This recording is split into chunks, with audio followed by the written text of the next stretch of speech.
तो फाइनली काफी ज्यादा गिरने के बाद में अपना स्टॉक मार्केट जो है वो रिकवर कर रहा है, और ये जो रैली आ रही है ना मार्केट में, इसको सपोर्ट कर रहे हैं काफी सारी न्यूज़ेस, जो कि इस रैली को आगे और भी ज्यादा बढ़ाने में हेल्प कर सकते हैं। तो दो बड़ी न्यूज मार्केट से निकल के आ रही है। पहला तो जो अभी तक अपन ट्रेड वॉर देख रहे थे ना, वो यूएस और चाइना के बीच में चल रहा था। यहाँ पर इंडिया भी जंप मार रहा है। अब इंडिया ने चाइना के ऊपर टैरिफ लगा दिया है स्टील इंपोर्ट्स के ऊपर। अब इस चीज का इंपैक्ट कैसे पड़ने वाला है, किस तरीके से हमारे जो स्टॉक्स है स्टील इंडस्ट्री में वो इंपैक्ट करेंगे, ये भी हम समझने वाले हैं। साथ में एक और बड़ी न्यूज निकल के आ रही है, जिसके वजह से हमारे solar PV module manufacturer company जो है ना, उनके शेयर आज भागते हुए दिखे। जैसे कि वारी एनर्जीज का शेयर 6-7% भागा है, प्रीमियर एनर्जीज का शेयर 6-7% भागा है, क्योंकि यूएस ने बाकी साउथ ईस्ट एशियन कंट्रीज के ऊपर सोलर इंपोर्ट्स के ऊपर जो वो टैरिफ लगा दिया है। तो दोनों ही न्यूज़ेस का इंपैक्ट किस तरीके से किस स्टॉक पर होने वाला है, पूरा डिटेल में अपन यहाँ पर समझने वाले हैं। तो सबसे पहले अपन बात करेंगे इंडिया ने जो चाइना के ऊपर टैरिफ लगाया ना उसकी। तो यहाँ पर ये स्टील इंपोर्ट्स के ऊपर टैरिफ लगा है, और ये पूरे 12% का टैरिफ है। मतलब जो जितना भी माल चाइना से यहाँ पर आएगा, मान के चलते 100 रुपए का माल चाइना का आएगा यहाँ पर इंडिया में, तो जो 12 रुपए जो है ना, वो 12 रुपए गवर्नमेंट को देना पड़ेगा चाइनीज कंपनीज को, जिसके कारण इसकी जो कॉस्ट है वो भाई मान के चलते 112 रुपए का बन गया। अब यहां पर एक बात समझो, 12 रुपए से जो चाइना का इंपोर्ट है वो महंगा हो जाता है, तो यहां पर क्या होगा, इंडियन गुड्स की जो डिमांड है वो काफी ज्यादा बढ़ जाएगी। अब इंपॉर्टेंट बात ये है कि ये जो टैरिफ लगा हुआ है ना, ये 12% का, ये टेम्पररी टैरिफ है। मतलब ये आगे हटाया जा सकता है, ये कोई ऐसा नहीं कि भाई परमानेंट हमेशा के लिए चलता रहेगा। तो हम यहाँ पर स्टील इंडस्ट्री समझते हैं कि किस तरीके से ये जो 12% का टैरिफ है ना, इसका यहाँ पर इंपैक्ट पड़ने वाला है। तो सबसे पहले हम समझते हैं कि एक्चुअल में वर्ल्ड वाइड जो स्टील का प्रोडक्शन है वो किस तरीके से, इंडस्ट्री किस तरीके से काम कर रही है, और उसके बाद में हम स्पेसिफिक स्टॉक्स के ऊपर आएंगे, किस तरीके से उनके ऊपर इंपैक्ट पड़ सकता है। ठीक है, तो अभी के टाइम पर हम पूरे वर्ल्ड का प्रोडक्शन देखें तो यहाँ पर 1881 मिलियन मेट्रिक टन का 2024 का प्रोडक्शन है। जहां पर चाइना का स्टेक देखें, मतलब चाइना का मार्केट शेयर देखते हैं पूरे वर्ल्ड के स्टील प्रोडक्शन में, तो वो है भाई 1000 मिलियन मेट्रिक टन का। मतलब भाई यहाँ पर 50% प्लस जो है वो भाई चाइना का स्टेक है, चाइना का मार्केट शेयर है। मतलब पूरे वर्ल्ड के स्टील प्रोडक्शन का आधा जो स्टील है वो अकेला चाइना ही मैन्युफैक्चर करता है। अभी हम यहाँ पर देखते हैं ग्रोथ के ऊपर बात करेंगे, तो ओवर द टाइम यहाँ पर कितना हुआ है, ईयर ऑन ईयर बेसिस पर हम देखते हैं तो यहाँ पर 1888 से यहाँ पर 1881 पर आया। मतलब यहाँ से साल दर साल जो इसका प्रोडक्शन है वो वर्ल्ड का प्रोडक्शन कम हुआ है, और चाइना का हम देखें तो ये चाइनीज प्रोडक्शन भी कम हुआ है। वहीं पर हम इंडिया की स्टील प्रोडक्शन की बात करें तो यहाँ पर ये 40 था, 140 था, 149 हो गया। मतलब यहाँ पर बढ़ता हुआ दिखा है। अब हम ओवर द ईयर्स इस डेटा को देखते हैं ना, तो यहाँ पर भी आपको क्लियरिटी देखने को मिलेगी। 2015 में जो स्टील प्रोडक्शन था चाइना का, सॉरी ये वर्ल्ड का है, चाइना का हम देखते हैं 803 मिलियन मेट्रिक टन का था, जो कि अभी गया है 1000 तक। मतलब यहाँ पर 200 मिलियन मेट्रिक टन का इजाफा हुआ है। वहीं पर हम इंडिया की बात करें ना, तो यहाँ पर 89 था, जो कि अभी बढ़कर हो चुका है 149। मतलब हम यहाँ पर परसेंटेज वाइज ग्रोथ देखें ना, तो वो इंडिया की काफी ज्यादा है। इंडिया का जो स्टील प्रोडक्शन मार्केट है ना, वो काफी ज्यादा बढ़ रहा है, क्योंकि हमारी इंडियन कंपनीज जो है वो आगे भी ग्रो कर रही है। बाकी हम स्पेसिफिकली इंडिया की स्टील मैन्युफैक्चरिंग कंपनीज की बात करें तो वहां पर जेएसडब्ल्यू स्टील है, टाटा स्टील है, जिंदल स्टील और सेल, ठीक है, और बाकी और भी सारी कंपनीज हमको देखने को मिल जाएगी। तो जैसे ये कल ये न्यूज मार्केट में निकल के आई है, उसके बाद में अब यहाँ पर चेंज देख लो, यहाँ पर अच्छी खासी रैली हमको स्टॉक्स में देखने को मिली है। बड़ी बड़ी कंपनी जैसे कि 1-1% यहाँ पर मार्केट में हमको ऊपर जाती हुई दिखाई दे रही है। अब यहाँ पर हम समझते हैं कि आगे इन स्टॉक्स में और भी हमको कितना ग्रोथ देखने को मिलेगा।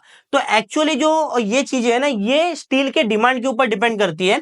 सबसे पहले हम समझते हैं कि इंडिया इंपोर्ट कितना कराता है स्टील। इंडिया वर्ल्ड का सेकंड लार्जेस्ट स्टील प्रोड्यूसर है, पर उसके बावजूद भी इंडिया की जो डोमेस्टिक डिमांड है ना, वो फुलफिल नहीं हो पाती हमारे डोमेस्टिक प्रोडक्शन से। इसीलिए हमको इंपोर्ट भी करना पड़ता है, और वो जो इंपोर्ट है वो मतलब ज्यादा से ज्यादा तो चाइना से ही आएगा। ठीक है, तो इंडिया वर्ल्ड की थर्ड लार्जेस्ट स्टील इंपोर्टर है, 2024 की ये रैंकिंग है। और यहाँ पर हमने 11 मिलियन मेट्रिक टन का जो स्टील है वो इंपोर्ट किया है। अब ये जितना भी स्टील इंपोर्ट इंडिया में हो रहा है ना, इसके ऊपर जो है वो 12% का टैरिफ लग गया। तो यहाँ पर 12% का जो टैरिफ है ये गवर्नमेंट के पास में जाएगा, तो गवर्नमेंट के पास में एक बड़ी अमाउंट आ जाएंगी। देखो अभी बाहर से आने वाला स्टील, मतलब चाइना से आने वाले स्टील इंपोर्ट जो है वो 12% महंगे हो जाएंगे। तो यहाँ पर इंडियन कंपनीज को कंपटीटिव एडवांटेज मिलेगा, जिसके कारण वो क्या कर सकते हैं, यहाँ पर अपने प्राइसेस को भी थोड़े बढ़ा सकते हैं, जिसकी वजह से एक्स्ट्रा जो रेवेन्यू इनके पास में आएगा, और यहाँ पर हमें अच्छी खासी ग्रोथ इंडस्ट्री में देखने को मिल सकती है और इस चीज को मार्केट भी एंटिसिपेट करेगा। अब हम आगे देखते हैं कि स्टील के प्राइसेस किस तरीके से इंपैक्ट करते हैं। अभी करंटली अपन स्टील के प्राइसेस देखें ना, तो यहाँ पर हमें पिछले 5 साल का हम डेटा देखते हैं, तो यहाँ पर हमको भारी गिरावट देखने को मिल रही है। और यहाँ पर जो स्टील के प्रोड्यूसर कंपनी जो है ना, स्टील प्रोड्यूसर कंपनीज जो है, उनके रेवेन्यूज जो है ना वो डायरेक्टली इंपैक्ट होते हैं स्टील के प्राइसेस से। अभी के टाइम पर पिछले 5 साल का डेटा देखें तो यहाँ पर ऑल टाइम लो पर है, क्योंकि भाई जो चाइना जो है ना वो काफी ज्यादा स्टील को प्रोड्यूस कर रहा है और चाइना की जो डिमांड है इंडस्ट्रियल, वो जो डिमांड है वो काफी ज्यादा कम है। तो जैसे यहाँ पर हमारे प्राइसेस जो है स्टील के बढ़ते हुए दिखेंगे, तो इवेंचुअली इंडियन कंपनीज को भी काफी ज्यादा फायदा होगा। क्योंकि देखो टोटल जो रेवेन्यू आता है, ये रेवेन्यू हम देखते हैं तो यहाँ पर रेट जो है, ठीक है, स्टील का जो रेट है, प्राइस जो है, उसको हम वेट से मल्टीप्लाई करते हैं। तो वेट तो कांस्टेंट है, प्रोडक्शन उतना ही होगा जितनी डिमांड होगी, पर अगर रेट बढ़ जाता है तो इससे ओवरऑल रेवेन्यू जो है वो भी बढ़ेगा और कंपनीज के स्टॉक प्राइसेस में हमको डेफिनेटली इंपैक्ट देखने को मिलेगा। तो अभी अपन दूसरे न्यूज पे आ जाते हैं, जिसके वजह से जो वारी एनर्जीज और प्रीमियर एनर्जीज के शेयर है ना, आज मार्केट में रॉकेट बने हुए हैं। ठीक है, तो बेसिकली पहले हम बिजनेस समझेंगे कि इनका बिजनेस क्या है। अब देखो, वारी एनर्जीज और प्रीमियर एनर्जीज दोनों ही कंपनीज जो है वो सोलर पीवी मॉड्यूल को मैन्युफैक्चर करती है। इंडिया की सबसे बड़ी solar PV module manufacturer company है वारी, और सेकंड लार्जेस्ट है प्रीमियर एनर्जीज। दोनों का ही आईपीओ रिसेंटली आया था पिछले साल और ये मार्केट में लिस्टेड भी है। ठीक है, अब न्यूज के ऊपर बात करते हैं। अभी क्या हो गया, इंडिया और यूएस की जो ट्रेड डील चल रही है ना, इसका ये नतीजा हो सकता है, क्योंकि डायरेक्टली यहां से बेनिफिट जो है वो इंडियन कंपनीज को मिल रहे हैं। अब आप जब डेटा देखोगे ना, तब आपको समझ में आएगा कि किस तरीके से जो पूरा प्लान बनाया गया है कि इंडिया के मैन्युफैक्चरिंग को आगे बढ़ाने का, जिससे चाइना वीक होगा और कहीं ना कहीं यूएस का यहां पर फायदा देखने को मिले। ठीक है, तो यूएस ने क्या किया, यूएस ने टैरिफ इंपोर्ट कर दिया south east Asian solar imports के ऊपर। और ये टैरिफ ऐसा नहीं कि भाई 100% का कर दिया। अभी अपन ने एक न्यूज देखा ना कि इंडिया ने चाइना से आने वाले स्टील के ऊपर टेम्पररी 12% का टैरिफ लगाया, पर ये 12%, 100%, 200%, 500% का टैरिफ नहीं है। ये टैरिफ लगा है भाई 3521%। मतलब यूएस का कहना है कि भाई तुम अपना माल भेजो ही मत। अभी एग्जाम्पल से समझते अपन, कोई 100 रुपए का सोलर पीवी मॉड्यूल है, ठीक है, इंडिया के ऊपर मान के चलते उदाहरण के लिए 10% का टैरिफ है, 10% टैरिफ लग गया, ये 110 का माल होगा। ठीक है, पर अगर ये साउथ ईस्ट एशियन कंट्रीज में से जो माल आएगा उसके ऊपर 3521% का टैरिफ लगेगा, तो उसका प्राइस कितना जाएगा। मतलब ये तो सीधा ही कहना ना भाई तुम भेजो ही मत, तुम भेजो ही मत, अपन इंडिया से लेंगे। तो यही चीज हो रही है। अभी तुमको आगे और क्लियरली समझ में आएगा कि किस तरीके से पोजीशन यहां पर बनी हुई है। तो ये है यूएस के सोलर पीवी मॉड्यूल इंपोर्ट्स का डेटा। इससे पहले हम ये समझ लेते हैं कि वारी एनर्जीज का जो स्पेसिफिक बिजनेस है ना, उसका जो एक्सपोर्ट का बिजनेस है, वहां से 55 to 60% जो कंट्रीब्यूशन है वो यूएस से ही आता है। मतलब मेजोरिटी एक्सपोर्ट का बिजनेस जो वारी एनर्जीज का है वो यूएस से ही आता है भाई। देखो, अभी यहां पर हम देखते हैं डिस्ट्रीब्यूशन, देखेंगे सोलर पीवी मॉड्यूल का इंपोर्ट का यूनाइटेड स्टेट का। ठीक है, तो यहां पर तुम देखो, तुमको यहां पर क्लियरली चीजें समझ में आ जाएंगी कि हो क्या रहा है। पहली बात, यहां पर मार्केट शेयर देखते हैं। जो भी माल यूएस में आता है, वियतनाम भेजता है भाई 24% माल, टैरिफ लग गया। मलेशिया बेचता है 15% माल, टैरिफ लग गया। थाईलैंड बेचता है 22% माल, टैरिफ लग गया।